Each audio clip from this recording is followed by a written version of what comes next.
Hello there, and welcome to this collection of notebooks and tutorials on machine learning for audio signals in Python. This is a course offered by Professor Schula at the UMNL University of Technology. I am Renato, the instructor for these online materials, and on this tutorial we will talk about recurrent neural networks. So far we saw networks that process the input in layers towards the output, but with no feedback path. Recurrent neural networks compute an internal state from the input, which then becomes part of the input in the next time step. This makes it similar to an infinite impulse response linear filter, which have a feedback path via delay elements from their output back to their input, as shown in the following picture here.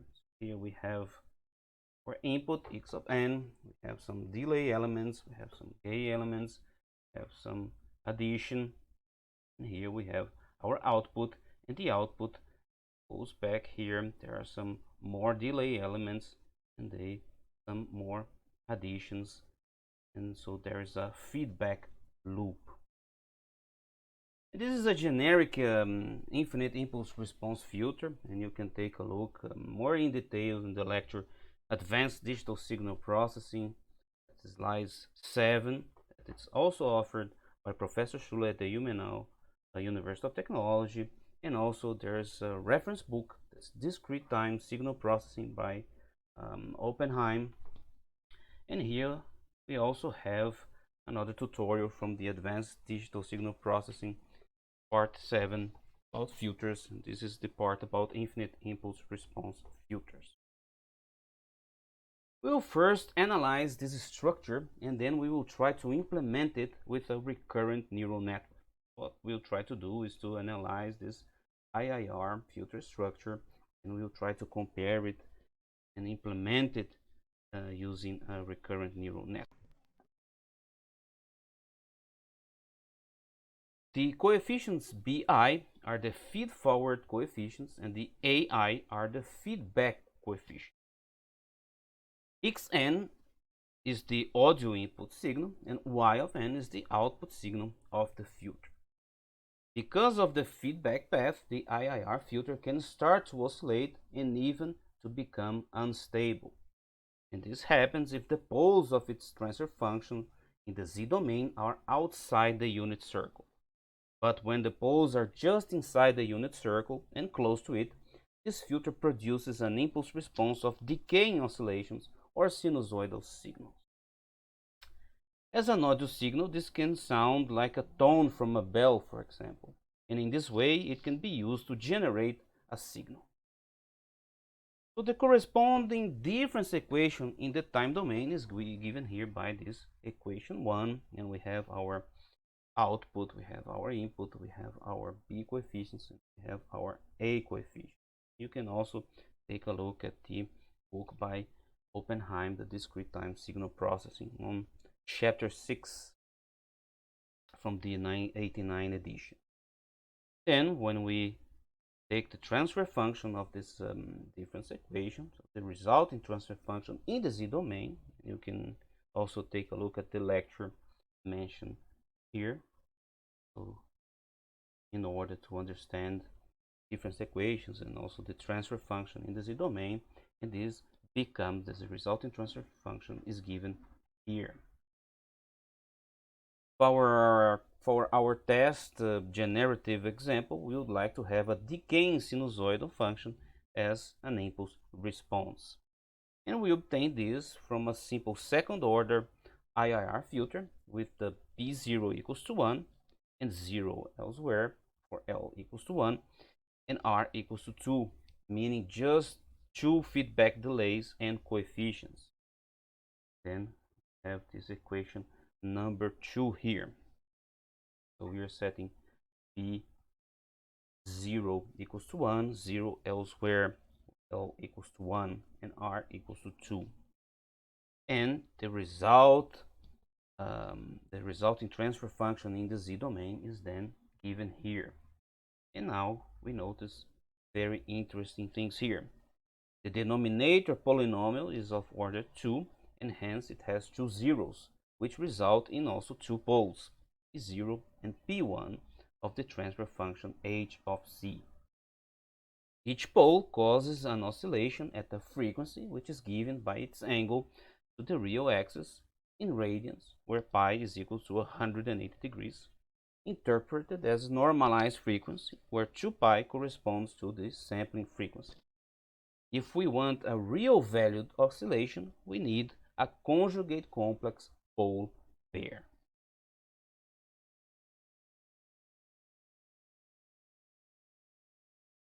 So let's try to look at an example to make it a bit more practical and to understand a bit more the theory.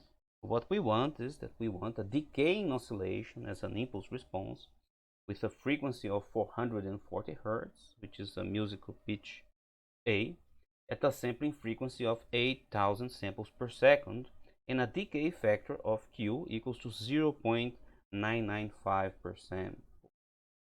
So the normalized frequency will be then 2 pi times 440 divided by our sampling frequency divided by 8,000.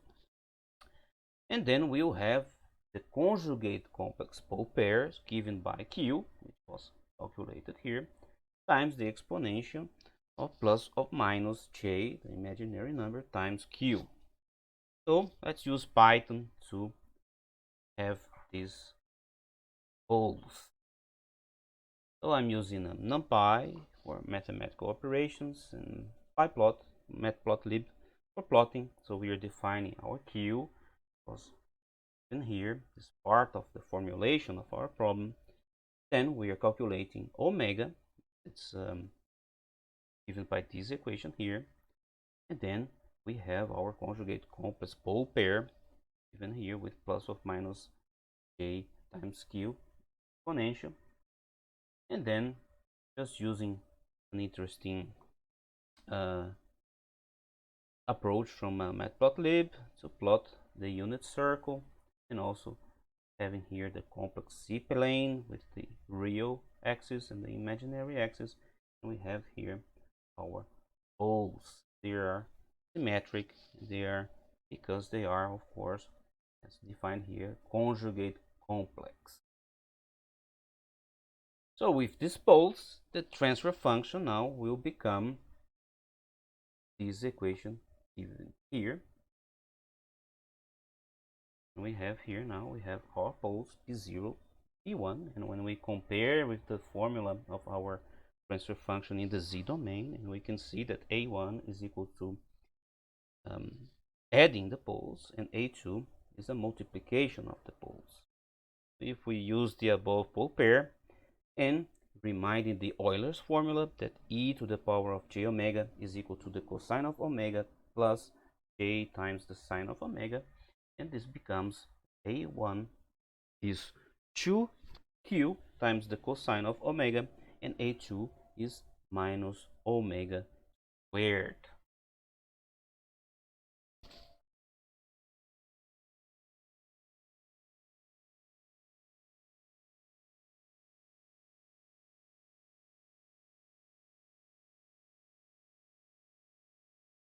Here we will continue using Python. First we will create an impulse, meaning there is a 1. We will multiply this 1 by a factor, and we'll make it 0.1 to keep the signal smaller, followed by as many zeros as we would like to produce for the impulse response. Then we will use a SciPy signal L filter to generate the impulse response. So there we need to observe that the L filter function expects the A coefficients, and here it will be called the K coefficients, with opposite sign. So what we are doing here, we are importing signal from the SciPy. We are defining our sampling frequency. We are defining the length of our sequence as 2 times the sampling frequency, so be 2 seconds. Then we are calculating again our omega, and then we're having K1 and K2, because now it's given by these what we previously called A1 and A2 from this transfer function here. Just calling K1, AK2. Then we're building our impulse. So we start with zeros with the length of the sequence length, and we add a value at position 0 here. It's 0.1. As mentioned before, we want to keep the signal smaller. We can then play back the resulting impulse response to our audio output. We are using the IPython display audio function. Here's our filter. Here we're filtering using the L filter. And then we have here our array, and remember that we just told that the filter expects the coefficients with opposite sign. We have here minus K1 minus K2. So it should sound like this.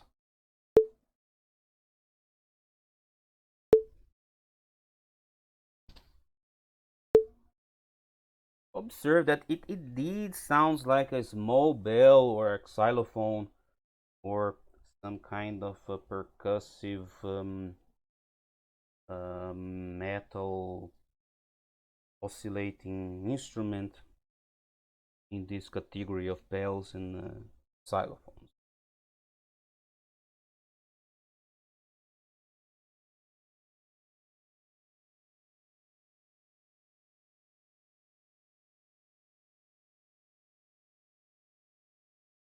So first we used our infinite impulse response filters to generate this impulse response, but now what we're going to do is to implement using a recurrent neural network, also called RNN.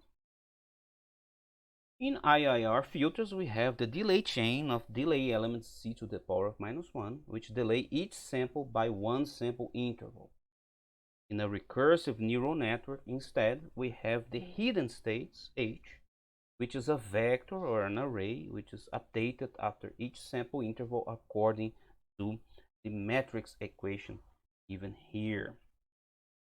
So we have a tan h function here, we have some weights, we have some coefficients. So x of t is our input signal, here the impulse. T is our integer valued time index, which was n for the IIR filter. Then we have w, that are weight matrices. We have these coefficients b, which are the biases, and we will not use them. We don't need them for our purpose. Observe that x and h, they are column vectors or arrays. And also we have the nonlinearity.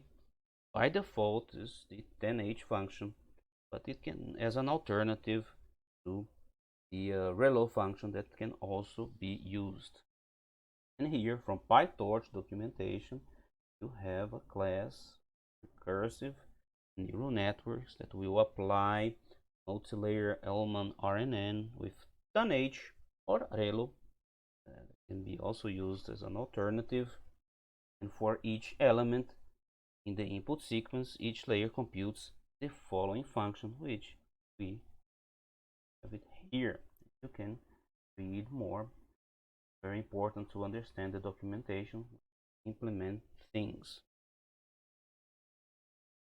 Since our IIR filter does not have a nonlinearity, we choose the tan h function and keep the signal small such that it stays in its more linear region. So you're familiar with the tan h, so the function that goes from -1 to 1, and it will so values that are bigger than 1 or smaller than -1, they will be, let's call it, shaped to this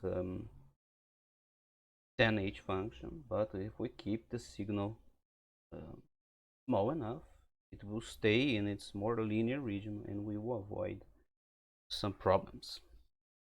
The hidden state h also represents the output of the recurrent neural network. So to make it function like our IIR filter, we use the hidden states as the delay line in our IIR filter, which means that the hidden states are equal to the filter output and its two delayed versions. So here we have this equation here, hence I equals to 0 denotes the most recent sample. And we have I going from 0 to 2, so we have values for I equals to 0, 1, and 2, and I0 denotes the most recent sample. Observe the notation HT of I, and this is an array or a column vector with 3 entries indexed with I at time t. From the time domain difference equation number 2 that we saw earlier, we know this here, which is equal to this one here. So then we have now relationship between the output, we have our input, here we have this hidden state h t. The h of t of 0 is equal to the I of t is equal to x of t plus a coefficient a1 times y of t minus 1 plus a2 times y of t minus 2. And then we have this equation here now without the y of t, but we have the ht of 0. Then we just need to shift the remaining hidden states by one time step down such that they become the delay line. So ht of 1, it will be equal to h of t minus 1 of 0, and ht of 2 will be ht minus 1 of 1. So now, with those equations in hand, we have the necessary weight matrices w of hh and w of ih in our simplified recurrent neural network update equation becomes is here, where we neglected the nonlinear activation function and we set the biases to 0. From here, we are now here. Then we will get our weight matrix w of hh, and we have a1 here, a2, 1, 1, and zeros elsewhere. So we set x of t as the single sample x of t instead of a column vector, since we don't need past x values because we chose no IIR part with L equals to 0 in equation 1. Hence, W of IH just becomes a column weight vector which has a 1 in the position for HT of 0. I have here the W I of H. And this is now our recurrent neural network working as our IIR filter. So the output of our recurrent neural network IIR filter is HT of 0, which we obtain by adding a linear output layer which has a factor of 1 for this element and zeros for the other elements.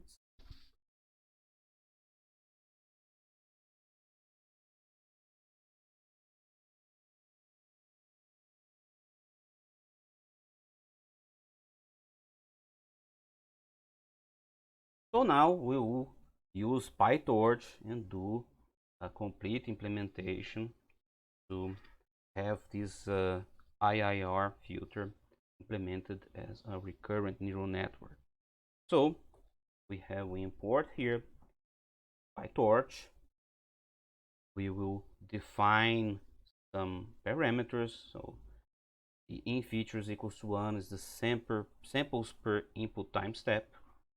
Hidden size is the number of hidden states, so the memory elements we are going to use, and we're setting it to 3 as we discussed previously. Outputs is equals to 1, so this is samples per output time step. Then we decide the number of layers, so we'll use 1 layer, and we will set batch equals to 1. We also been using many times this Yes, functions. There are many ways how we can do this. We've been using the signal to PyTorch, which converts our audio signal to the PyTorch format for the recurrent neural network. Then we compute the coefficients for our IIR filter, like we did before. And this is exactly what we did before. So we see it also sounds the same. There's no news here. But we will use these coefficients as weights. So we will replace, for example, values in our weight matrices by these coefficients that we calculated in a way that our recurrent neural network will work as an IIR filter. And here we see, for example, that we have the recurrent neural network as IIR filter. So the hidden states H as delay chain, waits for updating, H for shifting the delay line, and this is what we also saw previously. So for example, if A1 is equals to 2 and A2 is equals to 3, then our array will become, there is this array here, 1, 2, 3, 0, 1, 0, and 0, 0, 1. We can first apply a shift operator, S, and then the coefficients H multiplied from the right. So we are doing a dot A times dot product of A and S. We have our S array given here, have our A array here. This will be the resulting matrix, and this is the W H of H. So we will have here 2, 3, 0, 1, 0, 0, 1, 0, 0. Looks very similar to this here. A1, A2, 0, 1, 0, 0, 0, 1, 0.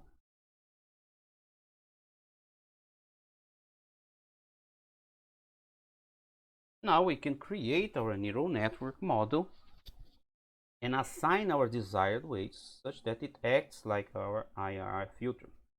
So pay attention here that we are not training this moment. So we are just using the architecture of a recurrent neural network to behave like an infinite impulse response filter. So we will, when we create our network model, we will assign our desired weights. And this is what we are doing here.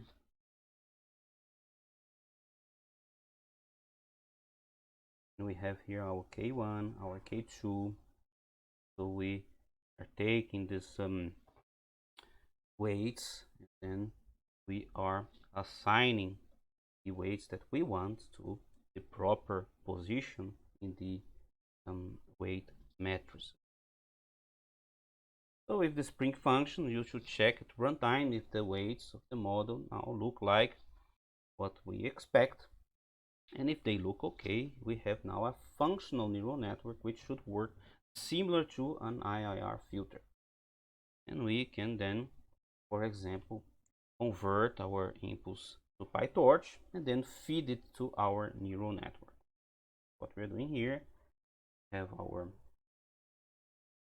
impulse here, our impulse, then we're converting to PyTorch, and then we are feeding our neural network model with this signal, and this will give us the output signal.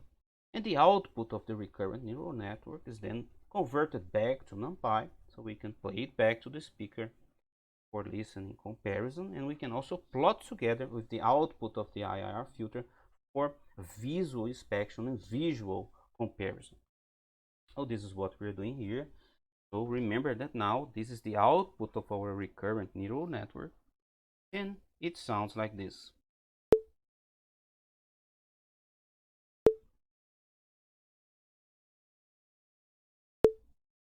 And it sounds exactly the same as from the IIR filter. And here we can also see visually, so this in blue we have the IIR filter impulse response. It would be, let's call it our target, and the output of the recurrent neural network. Here is the same shape, apart from that the output from the RNN is somewhat smaller, and this is because of the 10H function. And this shows that a recurrent neural network can be indeed set up to function like an IIR filter. And this creates an interesting connection between recurrent neural networks and infinite impulse response filters, and hence RNNs can be viewed as a generalization of IIR filters.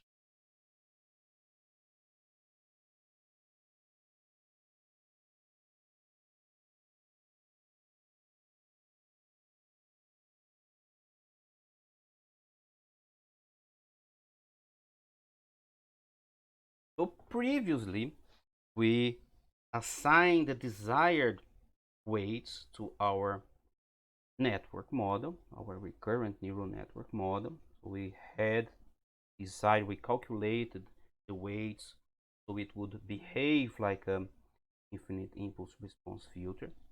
But also, we can do more with it. So now we know that there is a solution for the weights that make the RNN behave similar to an IIR filter.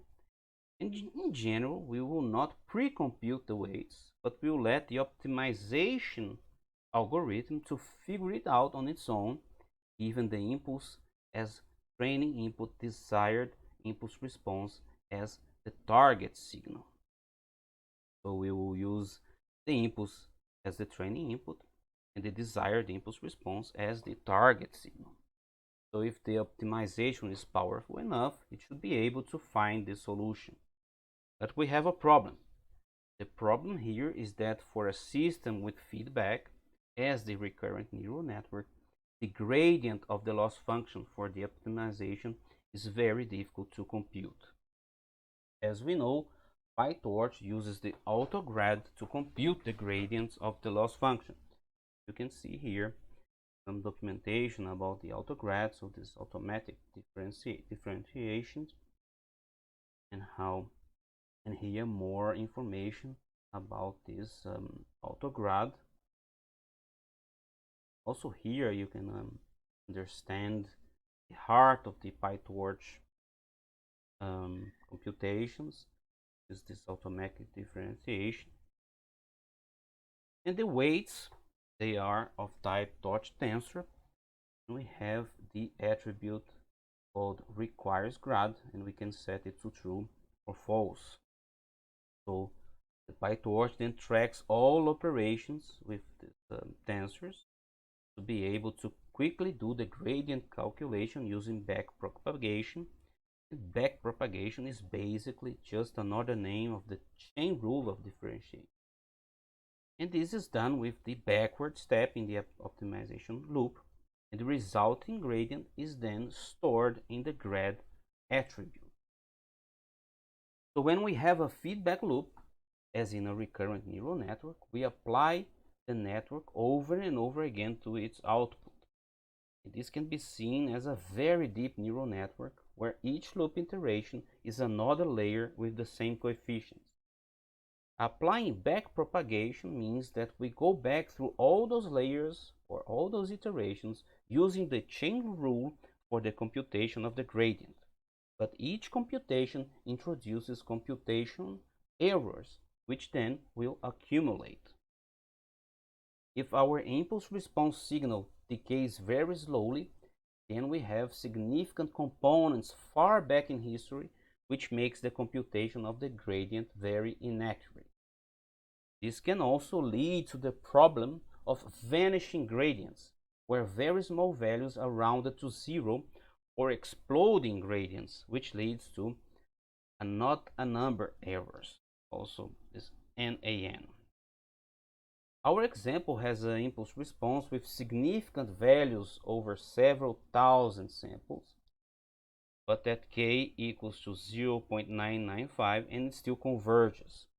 But if we make it a little longer by increasing our q to, for example, q to 0.9995, then the optimization is no longer converging because of this problem. And you can read more about these tutorials here about recurrent neural networks, and you understand more about how it works and some problems that may occur, especially in terms of these gradient problems, computation errors, where values are rounded to zero, or when we have exploding gradients. There are some approaches to solve this problem. One of these approaches is also called gated recurrent neural networks, also called GRU, and PyTorch also offers this class for gated recurrent networks. And we also have the long short-term memory networks, the LSTMs. They are also very popular, in which they have learnable bypass connections or gates, which makes the computations of the gradient more precise.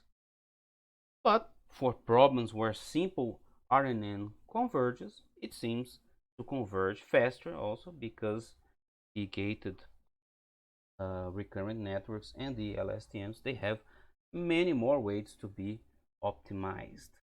So here you also have this class for the long short-term memory, how it is implemented in PyTorch. But let's go back to our PyTorch model, and we will reinitialize the recurrent neural network now with random starting values. So we will not assign pre-calculated weights. We will start or initialize the RNN with random values. Then it will be trained using 500 epochs. So this is the iterations for the optimization, and we will see if the network will learn this behavior as an IIR filter. So now our target is our filtered signal that you are converting from NumPy to PyTorch. Remember that we calculated before what was this filtered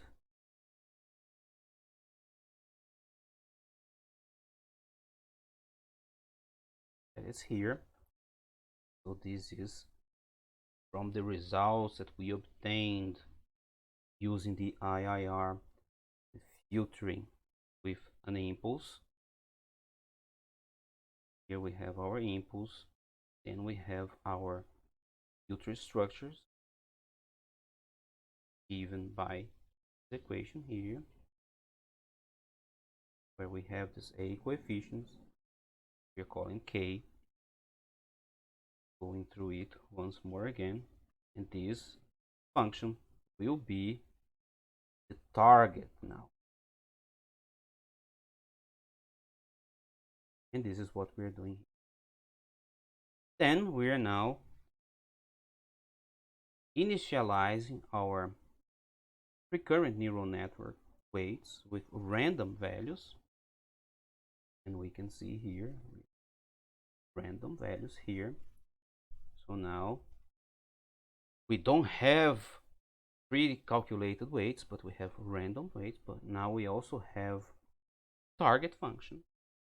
We use loss, mean squared error loss, and also we use an optimizer, which is the ADAM optimizer with default value. So what we want now is that our network learns this behavior, how to behave exactly like the infinite impulse response filter that we calculated before by giving this target and running a complete experiment, and we will have then the output of our network. We will compare and we will see if it learned properly.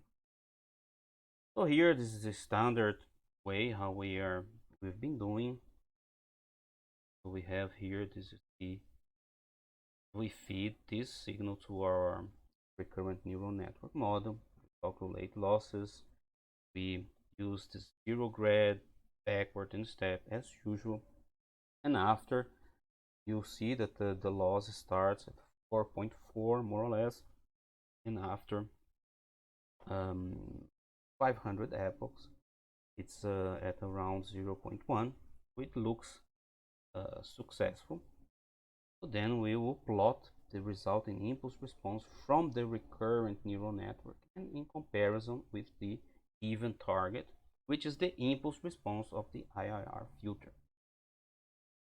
So this is the output of our recurrent neural networks. Here our model within this input signal. Input signal is an impulse, and then we will play it back.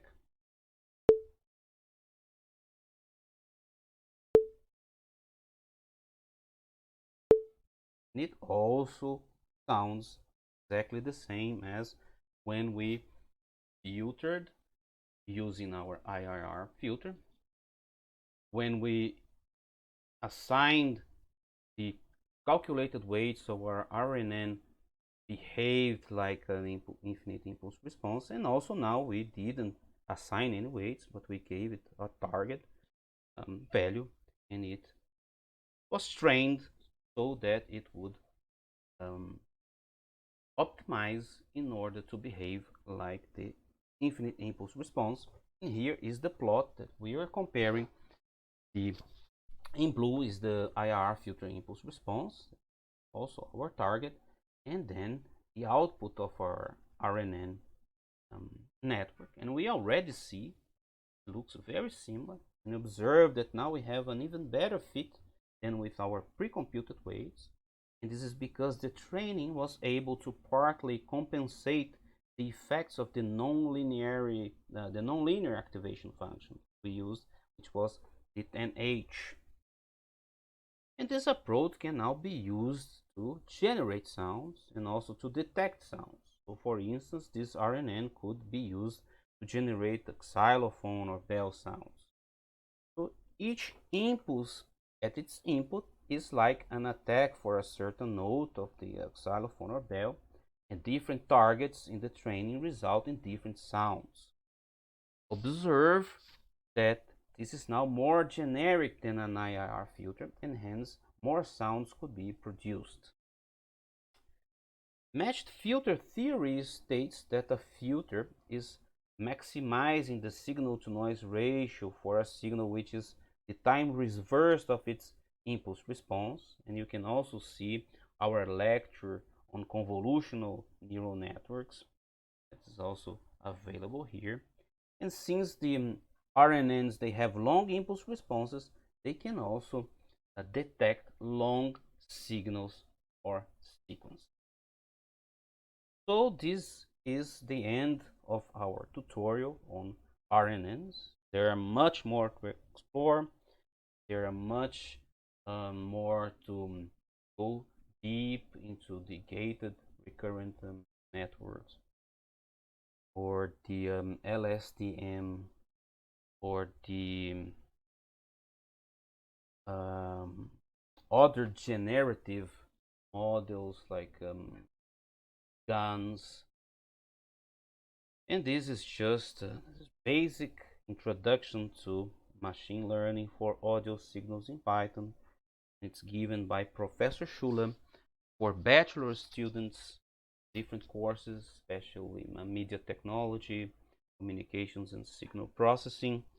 And this is a prerequisite to go deeper, to participate in research projects in our group, and to start learning more about machine learning, deep learning for audio signals. So thank you very much for your time. I hope you enjoyed this series on machine learning for audio signals in Python.